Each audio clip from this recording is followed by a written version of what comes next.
Welcome to the Math Record. Today we'll be covering the chi-square test of homogeneity. This video will cover chapter 4 of part 2 in our statistics class. Okay, a chi-square test of homogeneity. Chi-squared test of homogeneity. Okay, so, oops, sorry about that. Homogeneity. Okay, so a chi-square test of homogeneity is when you're given basically two samples. So for a chi-square test of goodness of fit, you're given a frequency table, and for a chi-square test of homogeneity, you are given a two sample. And if you're using a chi-square test of independence, you're basically given one sample. But there are multiple elements of it that you want to basically compare. So so that's basically how you find the difference. If you get like a table, if it's talking about the mean, then you just want to do a T model. But if you're getting a table that's asking you to talk about the distribution, then basically look at the table. If it's a frequency table, use your goodness of fit. If it's contingency table, it's either so a contingency table is two variables. Either use a chi-square test of homogeneity or chi-square test of independence. They basically do the exact same math, but they just have different names. So and they do different things. So homogeneity compares a sample, so that's why it's two samples. And chi-square independence tests a independence within a sample, so it's only one sample. So homogeneity, two samples. Okay. As always, the first thing you do whenever you do any test is that you have to check the conditions. So this is basically the same thing as the chi-square goodness of fit. So the data has to be counted. So data is counted. So let's say an example you're picking up red, blue, and green marbles. You should be able to count the amount of red marbles. You should be able to count the amount of blue marbles, and you should be able to count the amount of green marbles, right? So the data should be able to count it. Independence. So in basically individuals are the data is independent. Basically, is independent. So just because I get a red marble now doesn't affect my probability of getting a red marble later, right? So the example that I usually think of is that you flip a coin, right? So the probability that you flip a coin heads the first time is a half. The probability of getting heads the second time is a half. Third is a half. So it's always going to be a half. It's the same probability. But let's say you want to choose a person for a project in a class, right? And your class is 30 people. If the chances that you're going to get chosen the first time is 1 out of 30, and then the second time is 1 out of 29, the probability changes because one person is already chosen. So you subtract 1 from the 30 and you get 29. So that's why it has to be independence. It can't be like that. That's class example. It has to be the coin example, and the sample has to be random, right? Which basically is the sample. Which you just want a random sample is random. So then you reduce bias so that only the test is gathering the information. So this is usually done with the SRS, a simple random sample, and you have a 10% condition, which is that your sample size is less than 10% of whatever you're measuring. So if you get 10 marbles, that means there should be over 100 marbles in in whatever you're measuring. So if your sample is 10, then basically over 100. For the 10% condition, it is not needed if you have a randomized experiment. So you have a random experiment.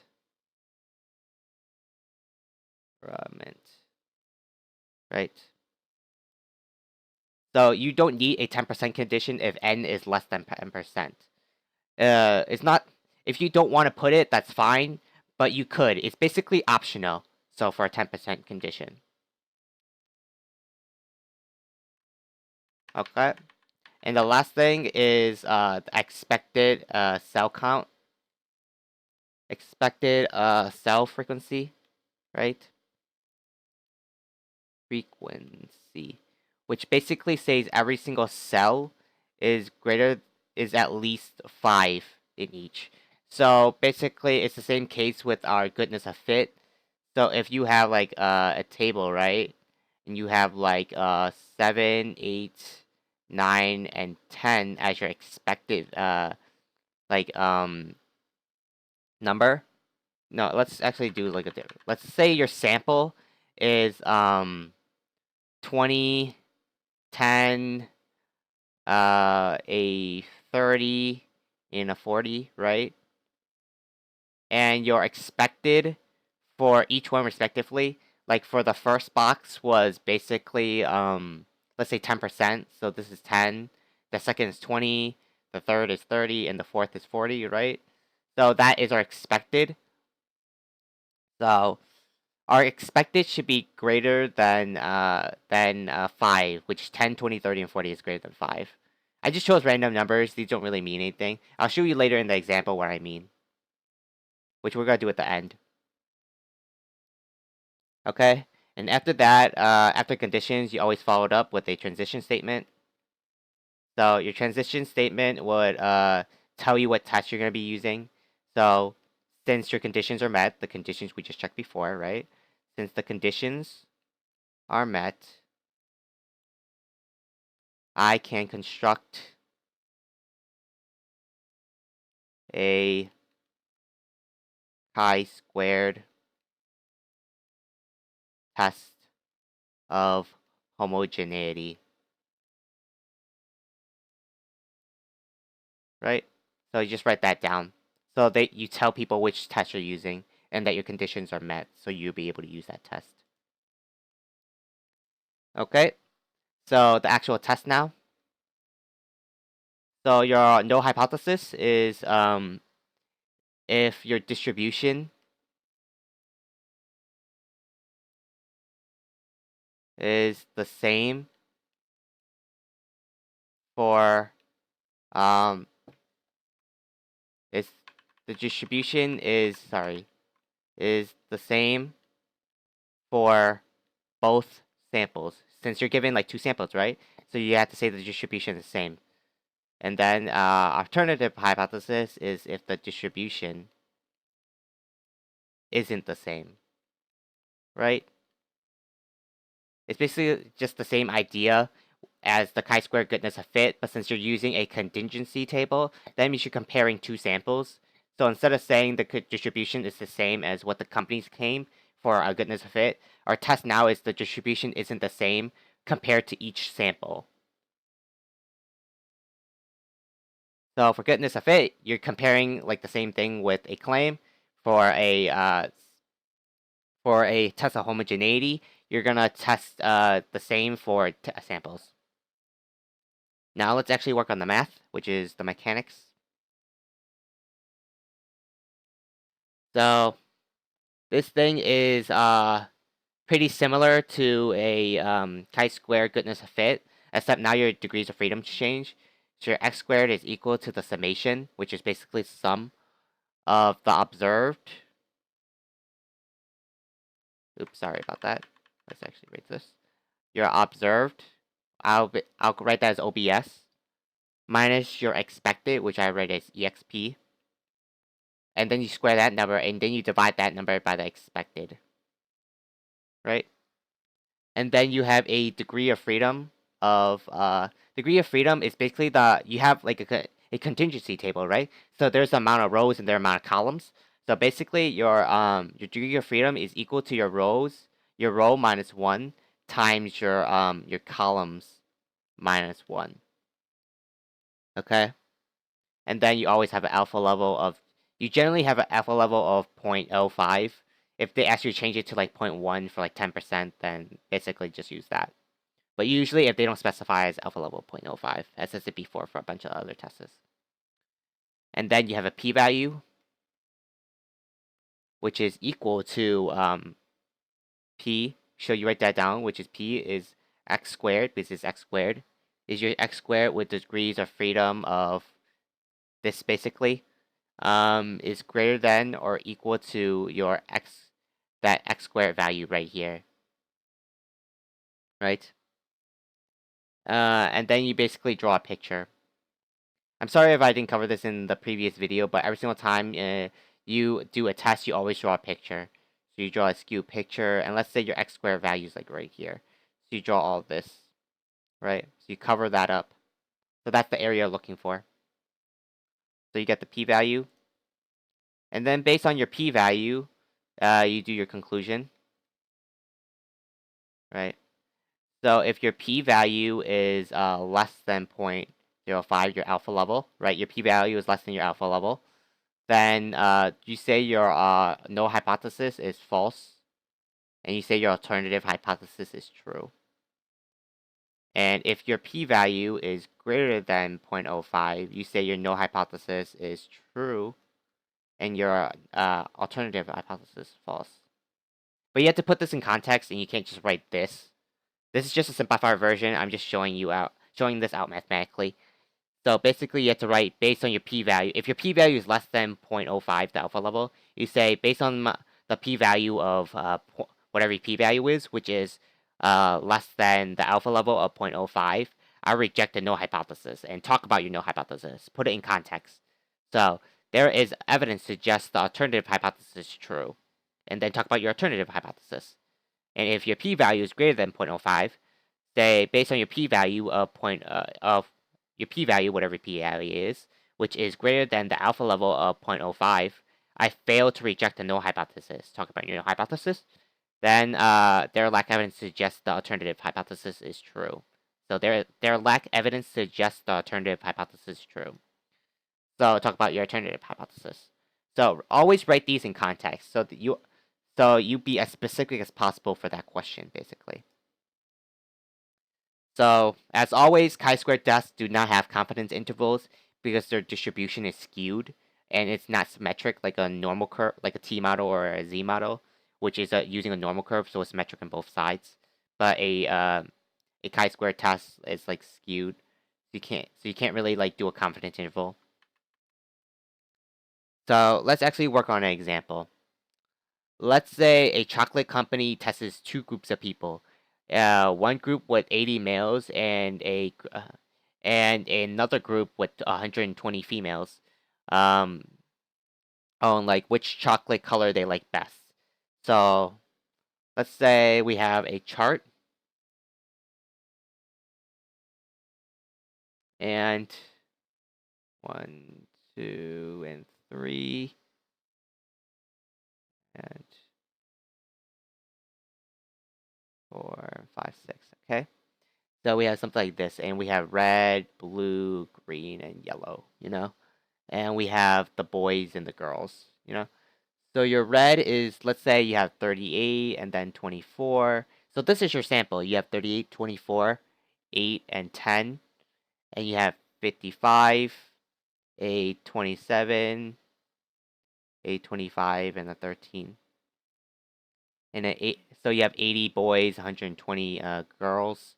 93 for red, a 51 for blue, a 33 for green, and a 23 for a yellow. And the total amount of red boys and girls is 200. Or the total amount of red, blue, green, yellow is also 200. So this should add up to 200. This should add up to 200, basically. So that's just the table. It's just that this amount adds up to this. This amount adds up to that. This amount adds up to this. This amount adds, basically, right? This amount adds up to this amount adds up to this amount adds up to this, and this amount adds up to this.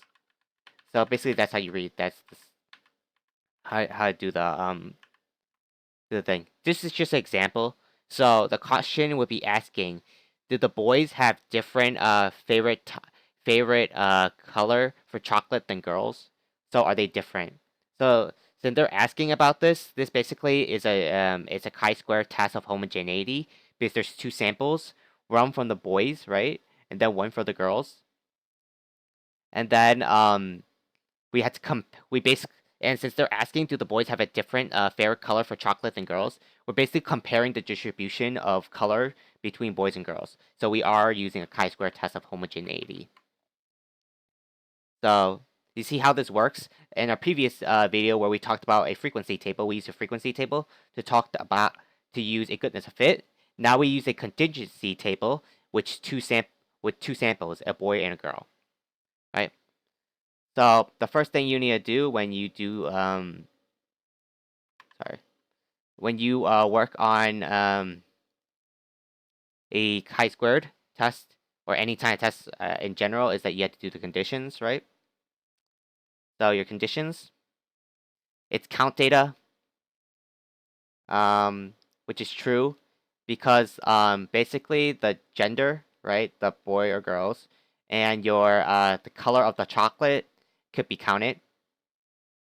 So you could count the amount of boys and girls. You could count the amount of red, blue, green, and yellow like chocolate. And then you have independence, which basically mean boys and girls are like the gender is independent of color. So just because a girl like chose a red chocolate doesn't mean like a boy would choose a red chocolate, you know. And then you have random. So the sample is random, which was given to us. And then we have the 10% condition. So the question gave us that the sample is random. So usually they always do. And then because they usually say a random sample, so you just say it's random. 10% condition, we say that the sample is less than 10%. So the 80 from the boys is less than 10% of all boys and in the world, which makes sense because there are great like millions of people in the world. And then there's 120 girls is less than 10% of the girls in the world, which is true also because there's millions of people in the world. And then you also don't need this if it's basically a randomized experiment. But you could have it if you want. It's optional, but it's good to have if you want. And then we have to do the expected cell frequency. So if you have this, right, how to do the expected cell frequency is basically whatever cell you're looking at. So you're looking at this one, go down and then goes all the way to the right. Multiply those two numbers and then divide by that last number, that 120. I mean, that 200. And you have to do this for all these ones, right? So our expected cell, it's the 8. Say right here, right? So we have 93 times 80 divided by 200. You could do it like a little bit of rounding, so you have 37.2. So since it's divided by 200, it should be pretty okay. So we have 37.2 for the red. We have a 93 times 120 for the red for the girls, which is divided by 200. And you get a value of 55.8. See? And we have a 51 times a 80 divided by 200, which gives us 20.4. And you have 27 times, a 51 times 120. A 51 times 120 divided by 200 is equal to a 30.6. And we have a 33 times a 80 divided by 200 is equal to 13.2, right? Using this number from here and here divided by this number. And then we have 33 times 120 divided by 200, which gets us 19.8. And then we have 23 times 80 divided by 200, which is 9.2. And we have a 23 times 120 divided by 200, which is equal to 13.8. So this is our expected. So this is the boys, this is the girls, this is red, blue, green, and yellow, right? So this is our expected. And if you do the math, so you add all these together, right? You have a 37.2 plus a 20.4 plus a 13.2 plus a 9.2 is equal to 80. So that's the amount of boys, so it makes sense. But those are expected now. And you have 55.8 plus 30.6 plus a 19.8 plus a 13.8 is the amount of girls, which is 120. And then you could just add the reds together, which is 37.2 plus 55.8, which is equal to 93. And you can do the same thing with blues, which equals to 51. Add up the greens, which is equal to 33, right? And add the yellow, which is equal to 23. So they have the general like same number, 93, 51, 33, 23, 80, 120, and the last number is 200. Add up together. It's the same, but just the expected is changing because this is our sample and this is what we think should be so our first chart, right, is basically our sample is what we got, and our second chart is our expected. So what we expected should have been, even though it's decimals. Because like look at this, we have a 38 and 37.2. It's not that much different. A 55 and 55.8 is not that much different. 24 and 20.4 kind of different. 27 and 30.6 kind of different. 13.2 and 5 kind of different. 19.8 and 25 kind of different. 9.2 and 10 is not really that different. And 13.8 and 13 is not that different either. And that's how you're like comparing the distributions basically. Find out what is expected of it, and then find out if it's like really close to these numbers. And then since your condition, so that was your condition for expected cell frequency, because basically all these numbers, right, are all higher than 5, right? All these numbers are obviously higher than 5. We have a 37, a 20, a 13, 9, a 55, 30, 19, and 13, right? So they're obviously higher than higher than 5, so that works. So now let's.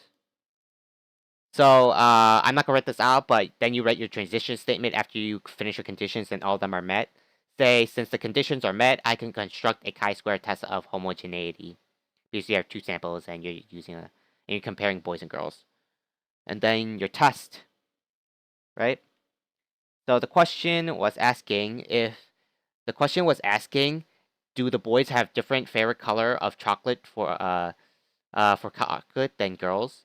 So your null hypothesis when you put in context is that the distribution of chocolate distribution sorry the distribution of color chocolate color for boys and girls are the same basically. And then the alternative hypothesis is the distribution of chocolate color. I just call it cho for chocolate color is for boys and girls aren't the same. So you basically just write out a sentence for this for your alternative and null for chi-squareds. And that's your test. Now we could do the math, which is basically your x squared, right, is equal to, it's the same concept as what we did for goodness of fit. It's just your observed minus your expected, square that number, and then divide by the expected. And then you basically have a degree of freedom of the number of rows minus 1, right, times the number of columns minus 1. So, and you have an alpha level of 0.05, right? And then you basically find the p-value based on that. So let's actually do the math on this. Let's find the x squared of value, which is looking at our table. We do each one, so it's the 30. So we have the observed minus the expected. So you have the 38 minus the 30.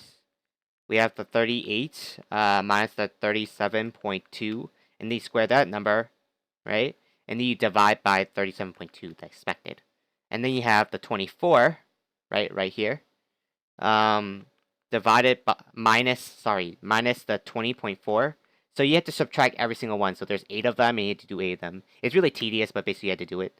So 24 minus the 20.4 squared divided by 20.4 plus a 8 minus a 13.2, square that number, divided by a 13.2 plus a 10 minus a 9.2 squared divided by 9.2 plus it, and then plus a 55 minus a 55.8, square that number, divide by a 55.8, a 27 minus a 30.6, square that number, divide by 30.6, plus a 25 minus a 19.8 squared, divide by 19.8, plus a, finally, 13 minus 13.8, square that number, divide by 13.8. And based on that number, you could get, let's do the math again.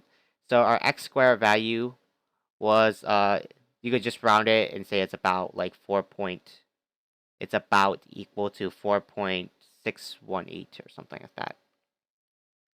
And you have alpha level of 0.05. So if it's if the area is less than 5, then you say it's unusual, but if it's greater than 5, it's not really that unusual. So we have a p-value. Actually, let's draw a picture first. I'm sorry if I did in the previous video, as I said before. You draw a picture. So you have something like right here. And you say like 4.6 is somewhere maybe around here, maybe. 4.618. And then you draw the thing. You don't have to be precise. Just get a general idea of how it looks. Right? So if it looks something like right here, then it's fine. Even though it might not represent the actual line, it should be fine. And then go to your menu. Go to your calculator. I'm using an nSpire. So go to your menu. Go to probability or statistics, number 5 or 6, doesn't matter. And then press enter. Go to distribution. So all the way down. Distribution, which is like number 5. And then go to your x squared CDF. So number 8. So it's with the C, not the P1, not the PDF, the CDF. Your lower bound is, if you just look at the picture, right? You have 4.618 as your lower. So 4.618. Your upper bound, just put 9E999. As I said in my previous video, the E just stands for a really big number. So you just put, in your nSpire, just plug a 9. You can put any number, just put like a really big number. You can put like 1,000, 10,000, such as, just doesn't matter. I just use 9E99 because it's just a really big number. So 9, and then to find the E, which is capital E, just go down. Just look at in the left of your nSpire, right? Go down, and then you see the EE button. Just press that once. It's the button above the pi symbol. And then you put 999 again. And then degrees of freedom. Remember, from our chart, right? We have 2 boys. So that's the number of rows is 2. So 2 minus 1 is 1. And number of colors is RGB green, which is 4. I mean, in yellow, which is 4. So the number of columns is 4. So 4 minus 1 is 3. And so, okay. So our degrees of freedom is basically just row minus 1 times column minus 1. So our rows was 2, so 2 minus 1 is 1. And the column is 4, so 4 minus 1 is 3. So times 3. So you have a degree of freedom of 3. So you put 3, you press OK. And you get an p-value of around 0.202. Right? So that's your p-value, which is obviously bigger than your alpha level. So let's write our conclusion. So our conclusion.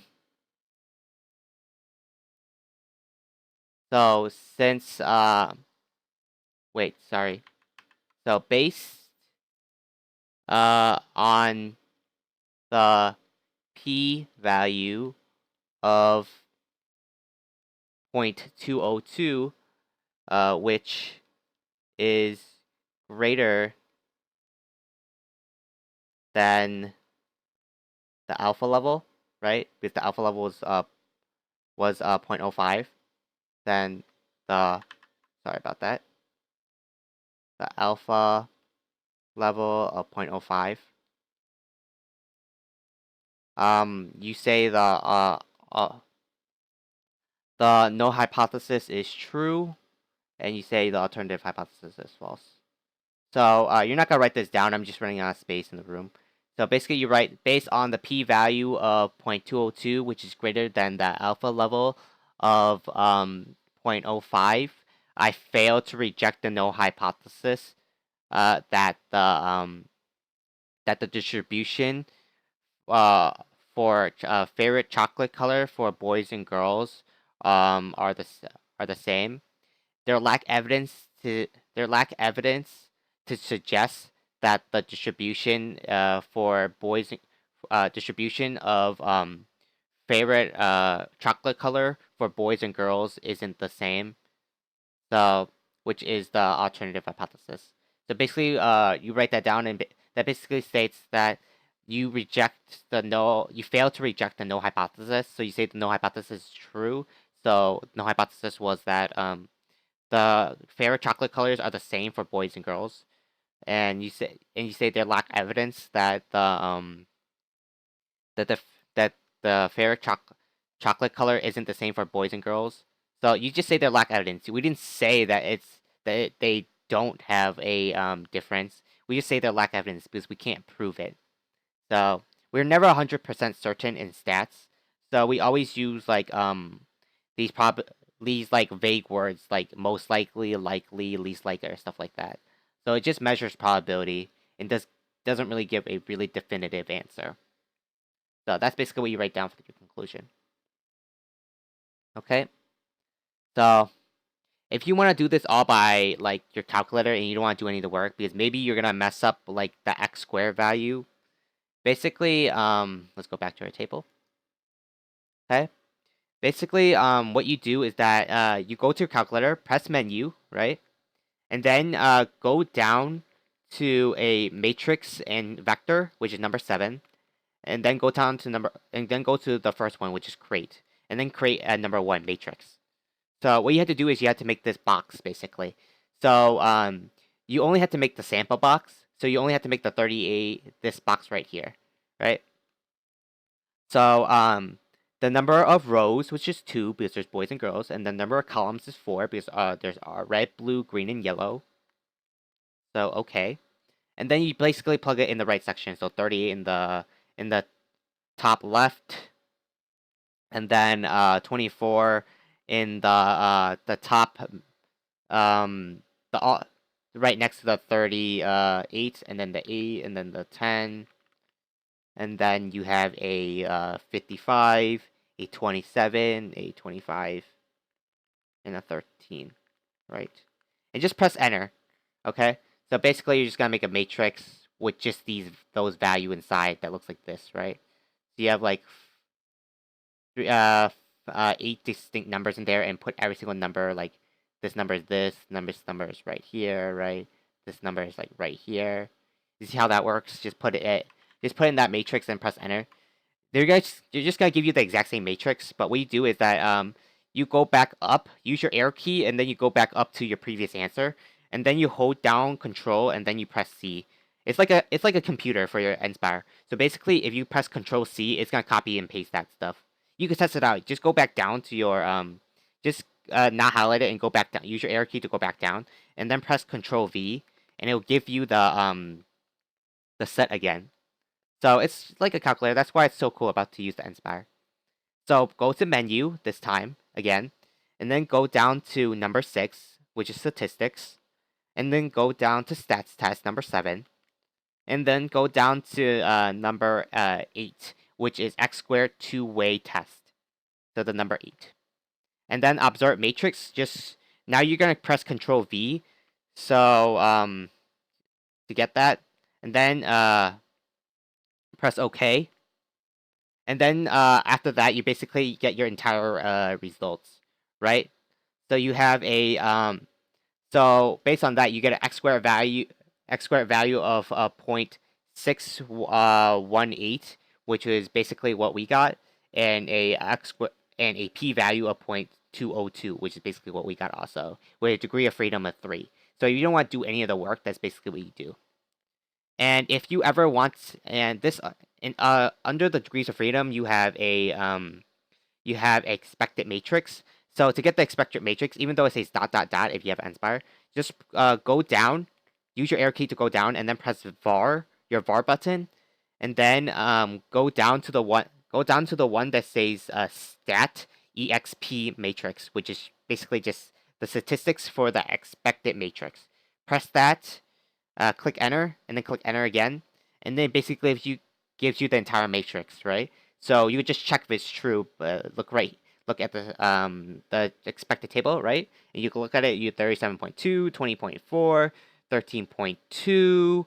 We have 9.2, 55.8, 30.6, 19.8, and 13.8. So you know you did it correct. And if you want to get your like basically the any of the other stats, right? You can always just go to var if some of the things aren't even showing. So you put like stats x squared, then you could get like the x squared value for the stats. So that's basically how you do it basically with just a calculator. Make a matrix and then copy that matrix using Control C, and then you go back to the menu and you do your stats test. It's a x squared. It's a it's a x squared two-way test, so number 8, and then it says plug in your basically your matrix. So then you Control V your matrix, which just pastes your Control C, so into your observed matrix, and then you press OK, and then you basically get everything, right? And if you want to get anything like the expected matrix, you basically just go to your var button and then you click the stat expect exp matrix, and then you basically get your expected matrix. So you don't have to do all the math to like to get the x squared value or to find the table. You just basically just do that if you want. Well, that basically covers everything for the chi-square test of homogeneity. Thanks for watching, and I'll see you at the next math record.